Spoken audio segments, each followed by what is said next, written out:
In the beginning, I did not think of investing as an option. I barely knew what real estate was. I didn't know anybody that was a real estate agent. I didn't know anybody that flipped houses. I knew nothing about it. So, and she was everything that we would say to her, she would just say, "No, I don't want to do that. I don't agree with that. I think they're trying to screw me over." So here's the part that I guess sounds like you don't know. I got there I knocked on the door, and then I come to find from the neighbor that she died. Take my business from being a real estate agent. I could start a team. I can bring other people on my team and work with them, and then in turn they can see my patience. They can see my ability to take risks. They can learn from it. Why would you say I was laughing at that experience? It's such a stereotype. Exactly. Welcome to the second episode of Kirill's podcast. Today I'm excited to have Denis Karnafel with us. Dennis is one of top agents at Mosaic Realty in Greater Seattle area, and now you're transitioning to a newer agency, which is called John L. Scott. You bring over 6.5 years of solid experience in the real estate industry. Throughout your career, you've closed 110 sales, amounting to $55 million in total value. You have worked with a wide range of properties from $30,000 homes to $1.8 million estates. I would love to dive into your journey, bro. I would love to see the insights you've gained and the key factors behind your success at such a young age, and including your faith and how it influences what you do. Cool. So, the first question I would like to start with would be, what do you think, what inspired you to pursue a career in real estate? And how did you get started in the industry? Yeah. Well, first of all, thanks for having me on the podcast. Absolutely. Always a pleasure. How did I get started in real estate? There wasn't really any particular moment. And this was late 2017-ish. I was at Chick-fil-A, and then I saw this guy that I hadn't seen in a while. And we were just talking and catching up, and he told me that he was in the process of getting his real estate license. I was kind of in the middle of trying different things out. I wanted to ultimately have my own business, work for myself, but I was still in college. I had already just tried different things out, and things that didn't work. And this time I was in the middle of transitioning from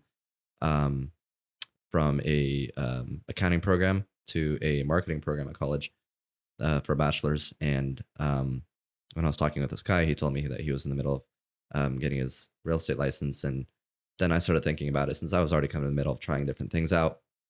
So then I thought, you know what, why don't I go for it? And then coincidentally, there was someone else that was in my program that had the real estate license too.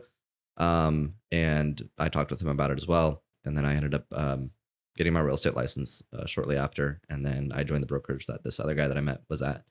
I transitioned to a number of different brokerages in between, but I didn't know anybody in real estate personally. And the guy that I saw at Chick-fil-A, he didn't even end up going into it.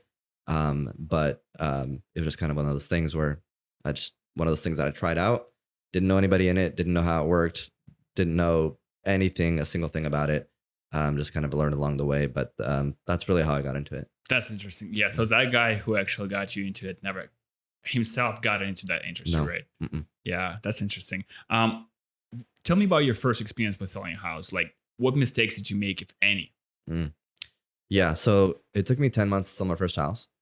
I started at a brokerage where I was at for about 6 months. And then after that, I went to another brokerage where I was at for about a month.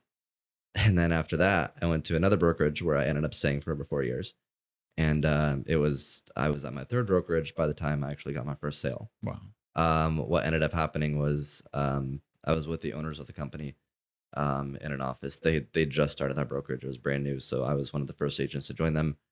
And so I was I was working closely with them for that reason. And I was cold calling with them one time. We were looking at canceled and expired listings. And I had called this canceled listing, and this woman that answered the phone, I started talking with her. Obviously, I didn't know much of what I was saying, kind of fake it till you make it in a sense. But she was really aggressive. So they took over the phone call. She didn't know that it was transition between one person to another, but they took over the phone call. They managed to set a meeting with her like 2 hours from then. Mm-hmm. So all three of us, we went to Maple Valley, and we went and met with her, and we ended up securing a listing. But she was very aggressive. Can Very you doubtful. can you like elaborate in a way that she was aggressive? Yeah, she was aggressive in the sense that she was just everything that we would say, she would just like say, no, I don't believe you, blah, blah. Very doubtful, a little bit rude. You really got to know how to handle those kind of people when you talk with them and really got to be able to steer the conversation the way that you want it to go. So she was aggressive in the sense that she was rude. We'll start with that. Just overall, she's just a bit rude. Um, but she ended up giving us 30 days, Mhm. a 30-day listing agreement, 30 days to sell the house. And I kind of, since it was me, this was mainly me that was taking reins on the listing. They let me kind of take the lead. I was doing most of the communication with her, even though they're the ones that these guys were the ones that gave me helped me secure the listing, but I was taking the reins on it. I was the one mainly communicating with the seller and whatnot. So we were this was also a difficult sale because this was a manufactured home. It was on its own land. It was not in a mobile home park. It was on its own land, but the difficult part was that it was twice moved. So if the mobile home was moved, it gets moved to the site, and then if it gets moved again after that, it's considered twice moved, and then that actually eliminates a lot of financing ability for it. So it's either cash or it's very, very complicated. So that I learned a lot from that, just from that part Do you alone. know the reason why the house was moved twice? I don't know. I don't know why it got moved twice. I don't know where it came from before it got over there, but that's not common. You do every once in a blue moon you see a twice moved manufactured home, but so she gave us a 30-day listing agreement, and we managed to actually get an offer on day 29. Um, we went under contract, and we were under contract for a little bit. They did their inspection, and unfortunately, it fell through. We go back to the market, and then we're on the market for just a couple more days or so before before we get another offer. And this is the one that actually stuck, but it got really, really complicated. We were under contract for, I want to say, 3 to 4 months before it closed. The standard closing time frame is really more like 3 months, or sorry, 1 month. So it was like 3, 4 times longer than usual. Why did it That take was longer though? that was mainly because inspection, negotiations, and repairs. And not to mention, I had a really aggressive client, and she was everything that we would say to her, she would just say, no, I don't want to do that. I don't agree with that. I think they're trying to screw me over. I think they're lying, blah, blah, blah. So it was a lot of that and a lot of having to deal with that. So, but I'm really glad I had that as my first experience.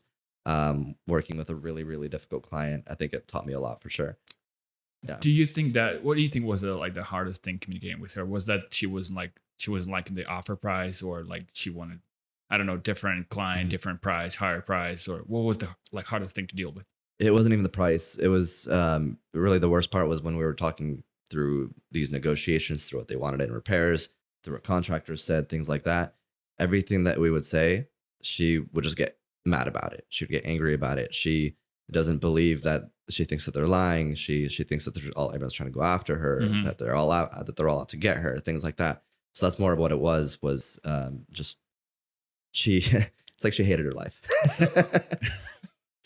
So how did you end up actually like pursuing her that she would like agree to the price that the seller had offered and actually sold the house?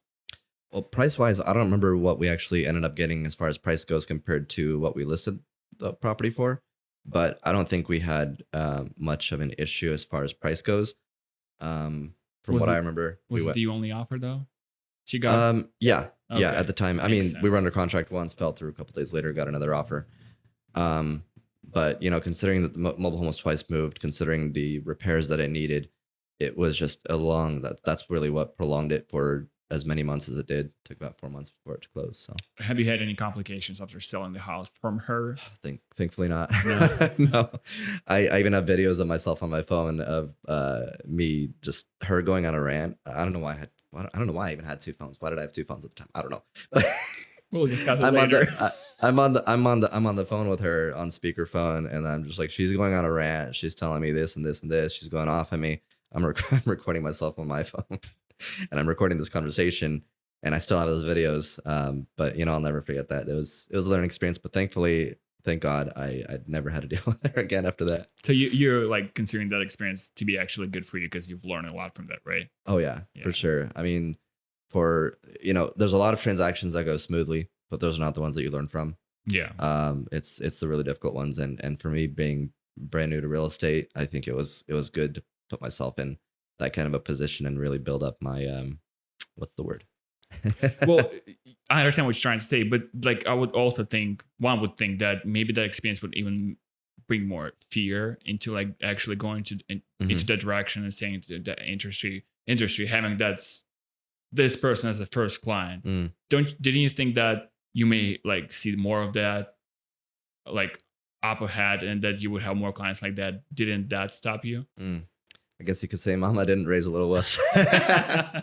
Makes sense. No, it didn't scare me. I Okay. mean, I knew I knew that probably, people are people. I knew that wasn't really the typical average person. Mhm. When you ventured into real estate, was there ever a goal to learn how to list properties for flipping, discover the best listings, and understand the entire process for just one sole purpose of just investing rather than pursuing it as a long term career? Mm. Yeah. In the beginning, I did not think of investing as an option. I barely knew what real estate was. I didn't know anybody that was a real estate agent. I didn't know anybody that flipped houses. I knew nothing about it. So the aspect of investments was not really on my mind in the beginning. Mhm. Kind of as I got into it, as I got more of a clientele, as I started to meet people, as I started to grow my business, I got clients that were flipping houses, and through that, I learned a little bit, started to watch them a little bit, and having clients that wanted to flip houses, it prompted me to start to look for off market properties for them, and that was totally new to me as well. And that is actually a thing. I guess we can call that wholesaling. Gotcha. Where I mean, wholesaling, that depends on how you look at it, but it's typically what a wholesaler does is they get a property under contract, and they set between them and the seller, and then they go ahead and sell that contract to somebody else who's actually going to go ahead and buy it, um, according to the terms that were on the contract. So as the middleman, the wholesaler, they never Mhm. actually buy the property; they sell the contract essentially, and that's how I learned a little bit about wholesaling too, which is a whole new field, to real estate. Mhm. Um, Wholesaling, I ended up wholesaling a house to one of my clients, and but my goal initially was just like I didn't even know the term wholesaling really that much. I was just like, hey, I'm looking for an off market property, and then that's when I was opened up to this other world of wholesaling, where there is suddenly more opportunities for investments for flips and things like that because there's a lot of wholesalers out there. It's another field of real estate, and more on the investing side. So how do you differentiate flipping and wholesaling? Because I would Yeah. assume wholesaling is like not fully like finished up process of flipping the house. Because when you flip, you buy the house, you like either Hmm. remodel it and or you just flip it right away. Whereas wholesaling, from your words, is just something that you don't actually own, Yeah. but you sell the right to buy the house to someone else, right? Exactly. Yeah. Yeah. Yeah. And that's the difference right there. Is the person that wholesales it? They just make an assignment fee, what they call. They just make a fee to sell the contract, but they don't actually ever own the property. They don't ever do anything to it. The person who bought it is the one that flips it. So that's the main difference there between wholesaling and flipping. So a person who wholesales a house may not even own it, right? Yeah, they They just almost made never an own it. offer that they're gonna probably buy it, right? And Hmm. then just kind of transfer the like their offer to someone else. Hmm. Oh, that's interesting. Exactly. Yeah, yeah. It's something that a lot of people maybe never heard of. But um, it wasn't until I came across another opportunity where I was sending out mailers, and someone called me from one of my postcards, and they had interest in selling their house. Then I met with them. They were in an interesting situation where they don't live in the house, but they were hoarders, and they had so much stuff in the house, and they really wanted time to get the stuff out, but they really wanted to sell it. They were behind on payments and whatnot. They just wanted out, but they also wanted time to go through all their stuff. So Hmm. I ended up helping them move all their stuff out. This was my first house that I flipped. I don't know what exactly prompted me to say, "Hey, I'm going to go ahead and flip a house for the first time." I don't. Probably the opportunity out there, right? I guess it was probably just the opportunity that came up, and it was something that I managed to source myself off market. Um, but it was a good opportunity. I even then I've even though I'm a Slavic, I don't have construction experience like most Slavics do.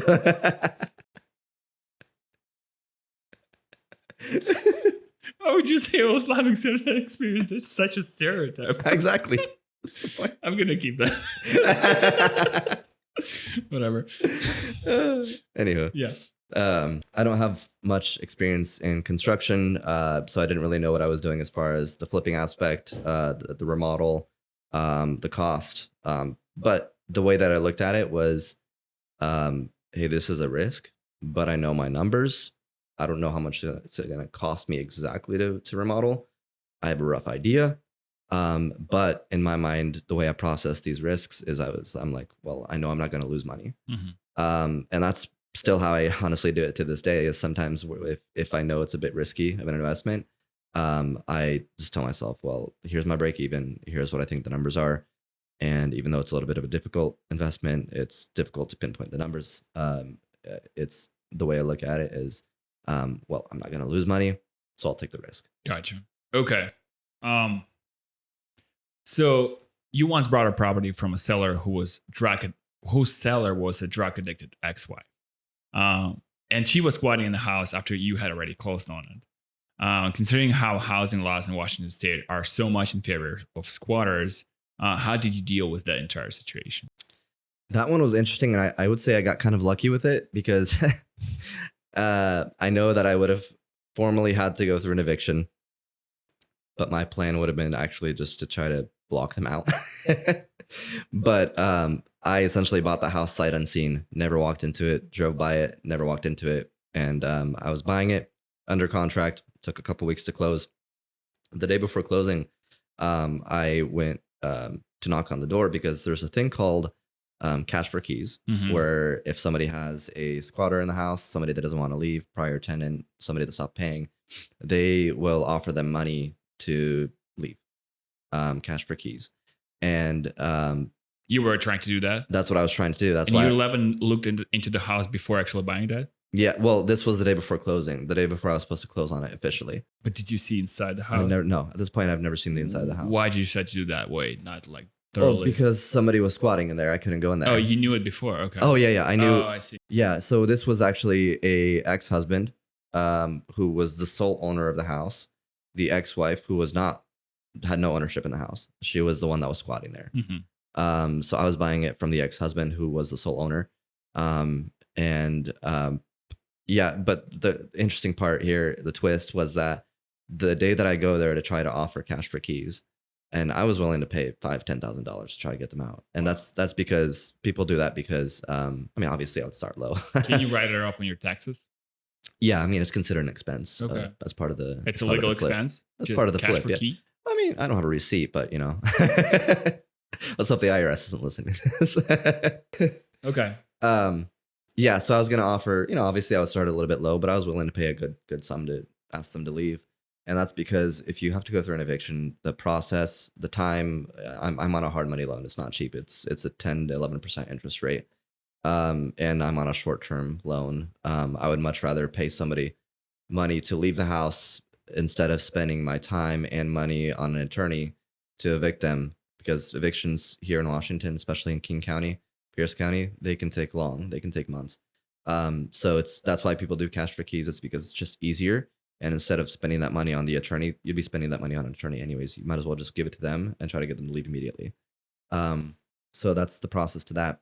So let me sum something up. Yeah. You knew that there was a squatter before buying a house. You still bought it because you thought you would just like bribe her out, right? Yeah.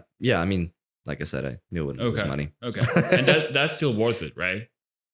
Yeah, to buy it with a squatter. Yeah, that one. Yes, I mean, long story short, there's a lot more depth to go into this, but when all said and done, I didn't make nearly as much as I expected to on the house for other reasons, but it was still a fun experience. But, okay, can you tell me more what happened after you like trying to pay her for keys and she probably never left? Oh, so here's the part that I guess sounds like you don't know.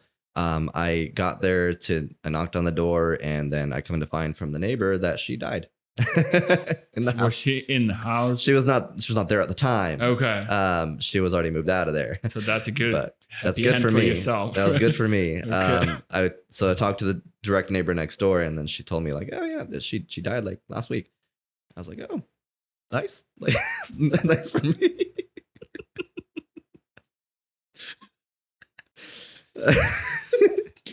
Okay. Okay. Yeah. So neighbor told me that she died. Works for me because now I don't have to go through an eviction.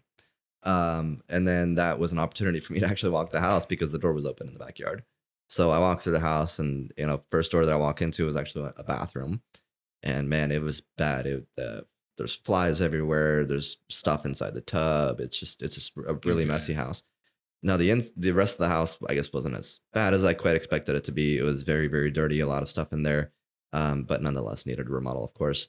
But that very next day, when I closed on the house, I went ahead and boarded the house up because I don't know who's going to come back. I don't know if anyone else is going to come back because I know that she wasn't the only one there. The day that I boarded that house up, later that day, I get a call from the neighbor because we exchanged numbers at that point, and she's like, "Hey, there's somebody removing the boards off your windows." I was like, "Oh crap!" So I go there, and And yeah, it's long her. no, oh, that would be wild. Boarded the house up. Neighbor calls me and says, "Hey, there's somebody removing the boards off your house that very same day."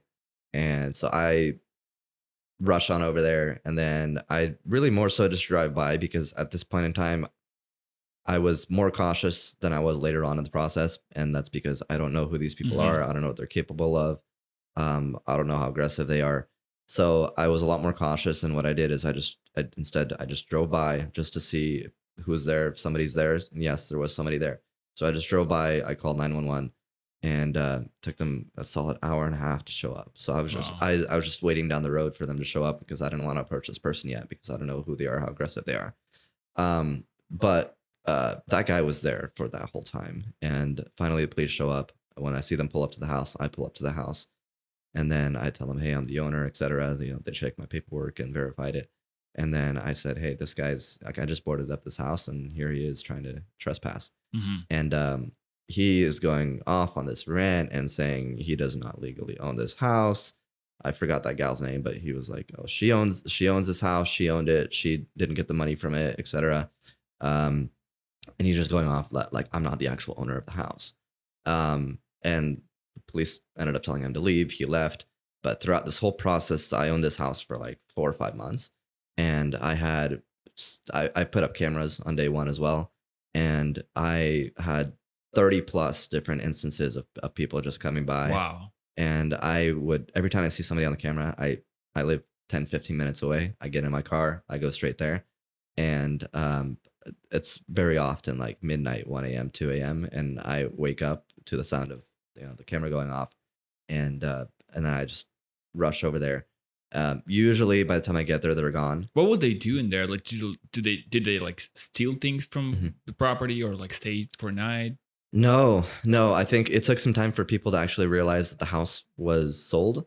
I think people were used to going there to do drugs there, to buy drugs, things like that. But they didn't steal anything. But not to mention, in the beginning, when it was easier for them to get into the house, there wasn't anything really in there for them to take, in a sense, because everything at that point in time was junk. Mm-hmm. I didn't. It's not like I had any good materials in there or tools or anything. So a lot of people would just Stay. they might try to stay there. And I had one person specifically, like I had my camera in it, and it wasn't really like mounted up in a good area. It was just sitting on top of a janky shed that was over there. And I'm looking at my camera, and then I see somebody come up to it and grab it, and then it just suddenly it looks like the camera's under a tarp or something. And I'm Mm-hmm. like, oh crap, like what's happening? And at that point, I had no visual of the house, so I go over there, and then I'm walking around. I'm like, where is this camera? Because it keeps getting connection, losing connection, and I'm using the neighbor's Wi-Fi. I'm like, this camera must be around here somewhere. Is it Mm-hmm. under a tarp? Where is it? And then I'm looking around for it, and I don't see anything. I don't see anybody. I'm confused what's going on.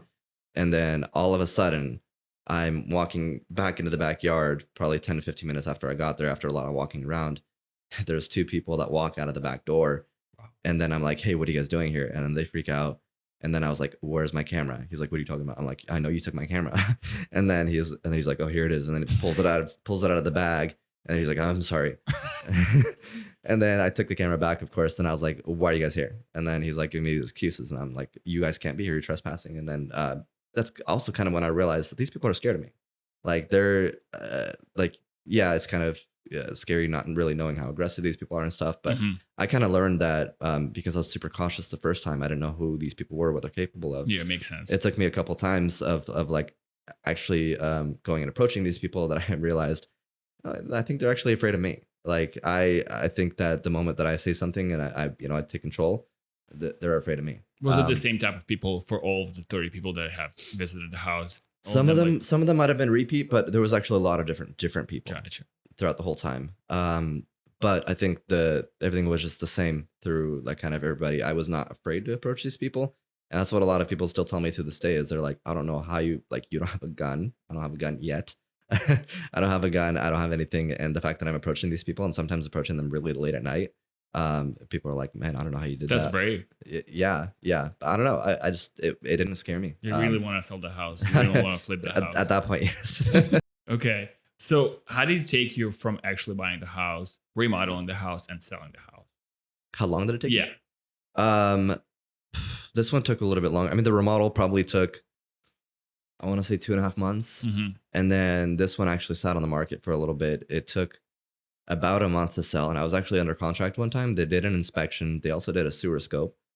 And they got cold feet ultimately. It had nothing to do with the house necessarily. I was willing to do certain repairs that they wanted, but they got cold feet really more so about what their payments would have been. And then they backed out. But while we were trying to do inspection negotiations, I had found out from them because of their inspection that the sewer was shot, the sewer line. Wow. So they ended up backing out, and they also left me with the knowledge that I have a shot sewer line.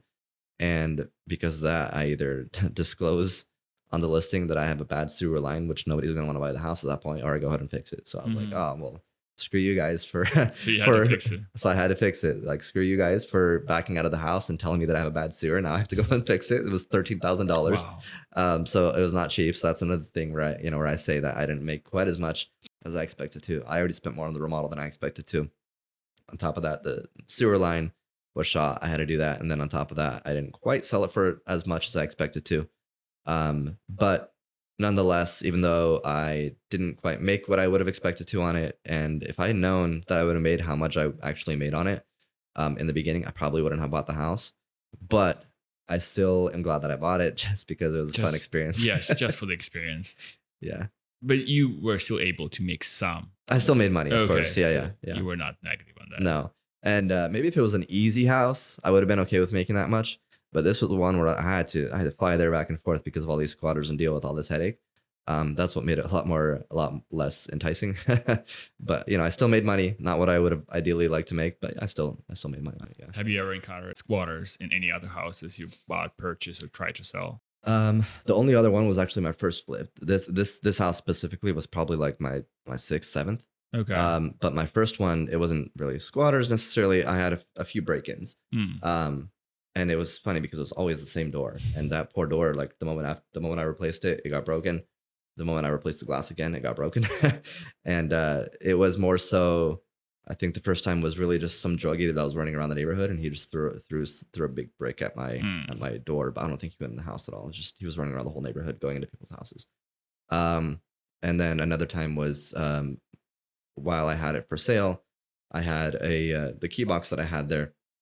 My realtor key box, it was taken off the door. It wasn't, granted, it wasn't very secure. I didn't really secure it. It was just on a door handle where it could slide right off. But I come there one day, I noticed, hey, my key box is gone. Somebody stole it. But I thought they were really sturdy, so I didn't really bother to change the locks immediately. I was gonna come back and do that later. But then the next day, I come to the house again, and then I noticed that that the back door was open. And then I was like, oh, I think somebody's in here. So I go inside. And then I noticed the fridge is gone. The door that goes from the house to the garage was unscrewed and laying on the ground for whatever reason. And then I'm like, okay, is there somebody in here? So I'm like trying to cautiously and quiet. And this is my first flip as well. So this is before I learned how to deal with squatters. So I was like trying to cautiously walk through the house because I don't know if there's somebody in there. But there's nobody in the house. And then I'm like, okay, well, looks like they stole the fridge. Out of all the things here, this house is furnished at this point. It's staged. There's an oven. There's a microwave. Out of everything here, they only took the fridge. Whatever. That's interesting. But They Did they take it out through that door that they broke? so that's the funny part is it seems like they tried two different ways before they went out the back door. They tried it seems like they tried going through the hallway to go to the front door and they couldn't squeeze it in there and I saw they scratched the wall. Hmm. Yeah, I saw they scratched the wall. And then I think their next option was to go through the garage. They unscrewed the garage door and tried going through there. The fridge didn't fit through there. Nobody saw that happening, like neighbors and The people funny thing around? is, I went to the neighbor and she was like, "Oh yeah, I saw these two big Mexican guys. they were, I saw these two big Mexican guys. They were walking out the back with the fridge, and it was like 11 a.m. on a Tuesday. And she was like, I thought they were just contractors. I thought they were just there, like taking out a broken fridge or something. No, she thought they were contractors that were Okay. Contractors were stealing the fridge. at that point. Yeah, Okay. no, she thought they were just replacing the fridge because it was broken or something. It's 11 a.m. on a Tuesday. What are you gonna think? Yeah. But little did she know somebody was stealing the fridge, and she Okay. watched it happen. So that didn't really get anywhere. But yeah, that's why they ended up going through the back door. But a third time, I had somebody else. My dad was going to the house to do a little bit of work for me over there, Hmm. and he calls me. It's like 8 a.m. and he calls me. He's like, "Hey, Dennis, there's somebody here in the house. Call the police right now and but have them come." And I was already on my way there. And there's somebody just laying on the couch, is what he said. Wow. So I get there, and then like you have a perfect view of the living room from the street because the windows are huge. There's no shades on them or anything, and then you just see his head on one side of the couch, his feet on the other side. It's not a big couch, and you just see him laying on it. And then police show up pretty quickly, and then they go into the house, and then he's sleeping through this whole thing. The cops had to wake him up, and they arrested him. Turns out he had a warrant out for his arrest, but he broke into the house and spent the night there. That's But insane. but this is the only other house that I had that had like break-ins or people So in that it. actually got you up to speed with that experience and get you prepared for those Good next first waters. experience. Same thing with my first sale. Rough experience. First flip, rough experience. And I'm glad I went through it. Wild realtor. Yeah. Interesting. How do you correlate being a real estate agent, running your own business, and being Christian in your life? Well, I guess I could think of a few things. One is self-discipline. I mean, like I mentioned, to be a business owner, to be an agent. I feel like it takes self-discipline because you don't have someone looking after you, etc. So self-discipline, I feel like, is really important, and to do what you need to do and whatnot. And I feel like that correlates to Christianity too. Self-discipline, and that's a good virtue to have. That's a good characteristic to have as both as a Christian and as a business owner. Mm-hmm. Patience. Um, you need a lot of it sometimes, and I feel like anyone can relate to this when they work with people. And Like peop- your experience, your really first experience, right? With yeah, that rude oh yeah, lady. yep. So, and really anyone that works with people, I mean, it can be really difficult, and especially in the field that I work, it takes a lot of patience sometimes, and there are times that I would probably have been too patient. Mm-hmm. Now, Did you is that lose a bad? money because of that? Yes, Okay. I would say so. Time, uh, if we correlate time and money, especially Mm-hmm. because I've spent too much time when I have been too patient with things that I knew wouldn't get anywhere. Mm-hmm. So I would say so, yes. But patience, that's definitely a Christian characteristic. That's being slow to anger Yes. and whatnot. So I feel like that's a good characteristic to have as a business owner and as a Christian. Um, I if people would ask me or would ask or would say something about like, hey, who like they would define me. I think a lot of people would say that I take risks, Mm-hmm. and especially when it comes to, like I mentioned, these flips and Squatters and yeah, stuff. I'm willing to take a risk even if I think that there's a possibility that it won't turn out the way that I expected it to. I'll take the risk. Does it ever So, comes to the point that you understand that the only reason you take a risk is just because of the like money, greed? I mean, ultimately, I am running a business, so of course the goal is to make money. Um, but at the same time, it's like you can correlate these risks to personal life and Christianity. You can correlate it, and you can say that, hey, like I'm taking risks. I'm not afraid. I'll do what maybe others wouldn't do, Mm-hmm. and I think you can correlate that. So, from a business standpoint, obviously my goal is to try to make money, but also the fact that I don't really think that I know a lot of people think that having uh, that it's important that every Christian works in ministry, works in the missionary field or something like that. But I don't really necessarily agree with that. I think that people can be called to Hmm. other things and can do other things Absolutely. as a Christian, be a business owner, things like that. I don't think it's necessarily everybody has to be working and doing something in ministry. And I think even something like what we're talking about right now, I think that could also be something that really shows, I guess, that from a calling perspective. I can also take my business from being a real estate agent. I could start a team. I can bring other people on my team and work with them, and then in turn they can see my patience. They can see my ability to take risks. They can learn from it, and I can make an impact on people then. But not even just having a team. Just I work in a brokerage. I have other people around me, and not just that, but even on like Instagram, Hmm. a lot of people look at my videos and stuff like that. They see a lot of what I do, and a lot of people even talk to me about it, even just like, hey, I haven't seen them in a while, and they're like, hey, I've been seeing your videos, this and this and this. It's really cool that you're doing that and whatever. And it's just like I feel like people are also seeing these kind of characteristics, like taking risks, like patience, things like that, and they can see that from me working that in my business standpoint, but also they know that I'm a Christian, and versus if I was doing all these things and I was getting pissed off, just expressing nothing but anger, Yeah. then what does that show about me as a Christian? Yeah. So I could totally see a correlation between that. Yeah. And I definitely think that people can make an impact as a Christian in the business field. Absolutely. So I understand the correlation. Can you Mhm. expand more on balancing those things Mhm. in your life? Yeah. Yeah. So balance, I mean, in the beginning, when I was first starting off, it's like, for one, obviously I didn't know what I was doing. I was willing to take anything and everything I can get because I didn't know what I was doing. I didn't know how to balance things.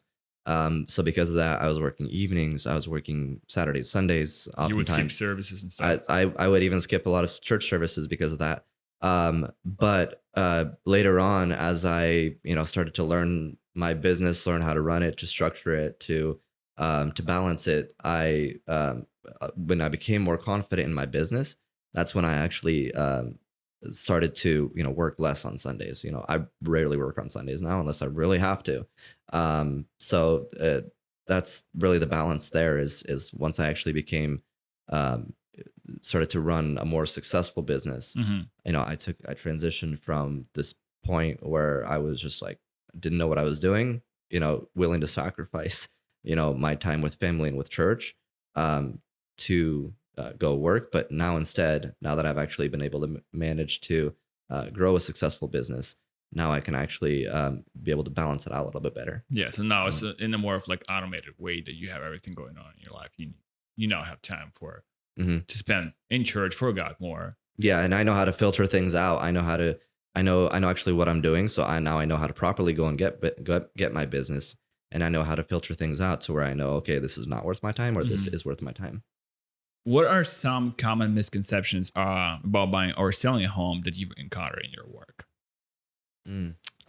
I think I think they're just really the generic ones. Like um people think that you need 20% down to buy a house, which is not the case. I mean, yes, you have PMI, you have mortgage insurance, because you didn't put 20% down, you don't have 20% equity in the house.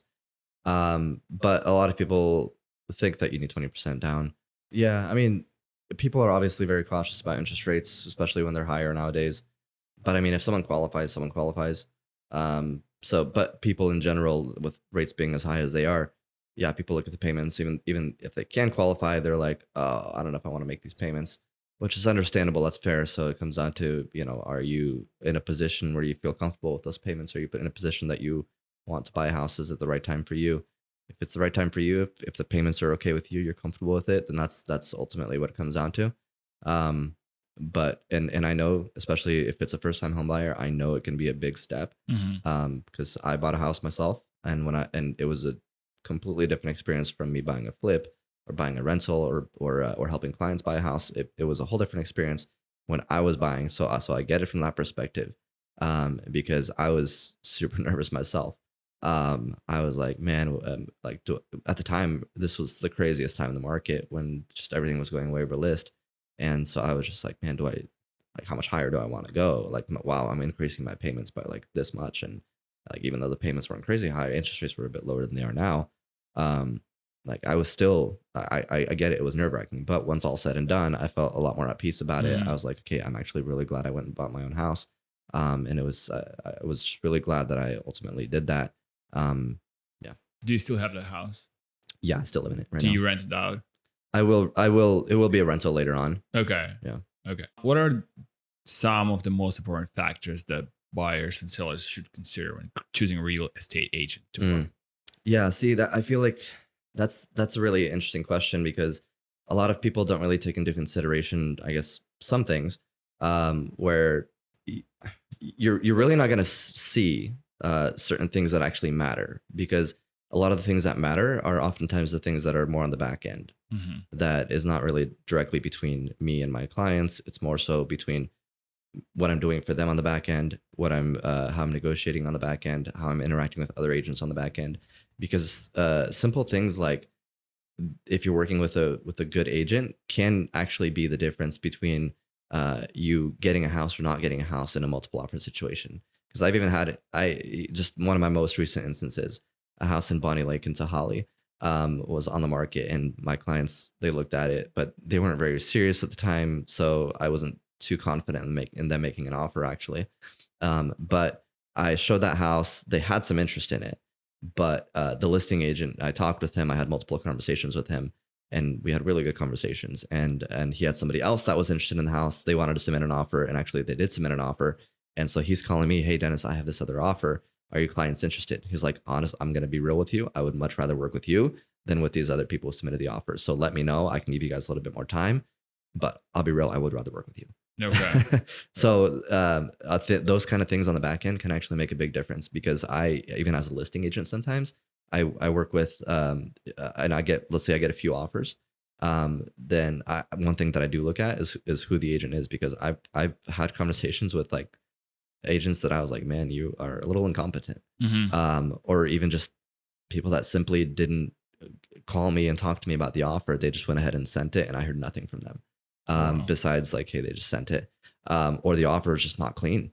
Like, it's not necessarily that like it was a bad offer. It's just the way that they structured it, the way that they put this form here, or the way that they wrote things in here in certain ways. It's like it's not a clean offer. Like I have to counter some things just to clean it up, Hmm. and just little things like that can make a difference in like who I'm working with and what offer I'd rather go with. But that makes a difference too. Again, it's a thing that's on the back end. Um, but also, you want to make sure that you have an agent that you trust, that you feel confident in, who you feel like is actually looking out for you and looking after you rather than looking more out for themselves. Would you do any background job on the agent before actually proceeding with like working with one?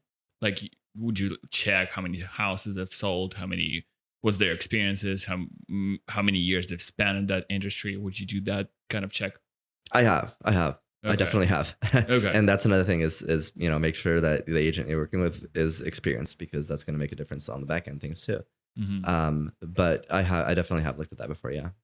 How do you approach working with clients who have specific cultural or religious backgrounds that may impact their preferences for a property? Mm, I know you yeah. have a lot of experience in that. My main experience with that probably is particularly Indian clients. They sometimes have this preference of which way the house faces. They typically want north or east facing homes, and not just that, but it depends on who it is. They might actually go a little bit deeper. This is like first level. If they just want a house facing north or east, that's the easy stuff. But if there's somebody that's a little bit deeper into that kind of stuff, they might say, I want not just the house has to face this way, but the bathroom has to face this way, the kitchen has to face this way, things like that.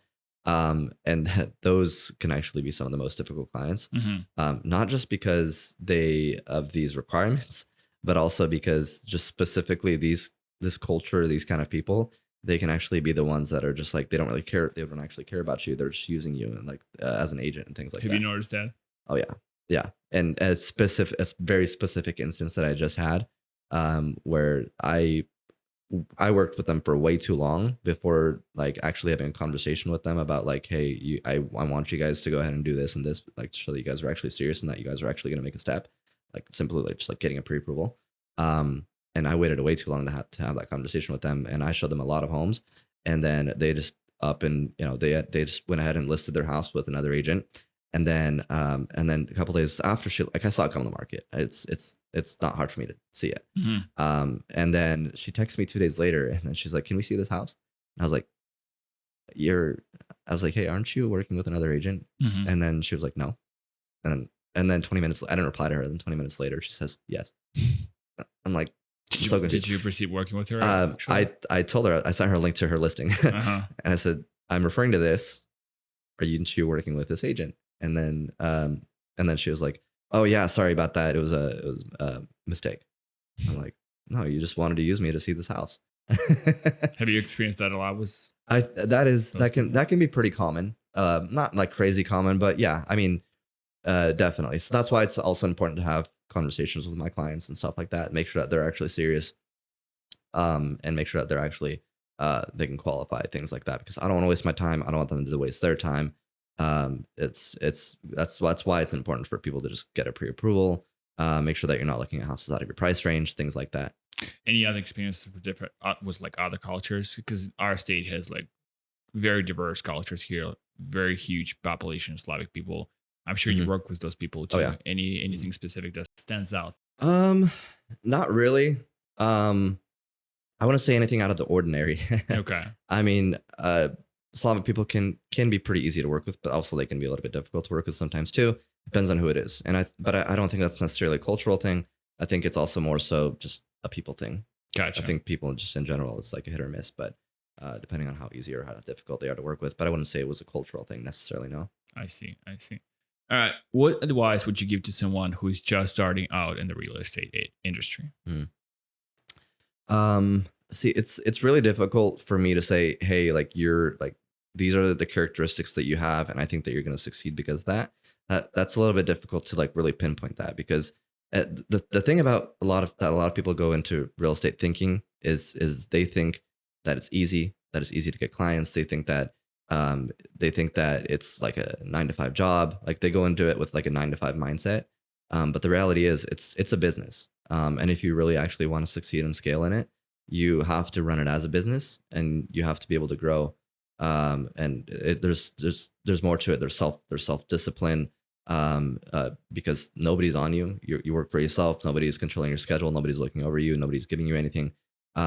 You have to have self discipline. But also, yeah, I think it's just one of those things where people, you really, you don't know if you're gonna succeed unless you try it. And I feel like that's with a lot of things. It's not for everyone, and the dropout rate is really high. Like the Hmm. actual statistics are like over 85% of people Wow. that go into real estate drop out in the first 2 years because they just think it's easy money, and that clients are just gonna flock to them, and that they're gonna be handed to them. But that's not the case at all. Can you do it Uh, part time? Can you you can, but it's succeed gonna, part time? Have you seen the like cases people who succeeding doing that part time? off the top of my head, no. Okay. And I feel like it's really difficult. If it's more of a thing where you start off part time and then you Transition. transition to full time, maybe. But for some, I think it's really difficult to genuinely succeed for somebody that's working part time and sticks to part time. And I feel like, in a sense, it's a little bit of a disservice to the clients that the part time agent is working with. And because you asked me earlier, what to look for in an agent, and if somebody's working part time in this industry, then do you really feel like you're actually getting the full potential of a good agent that you could be getting? Hmm. Thank you. Thank you for coming in on my podcast. You're my second guest. I've had a pleasure communicating with you Yeah, today. thank you for having me.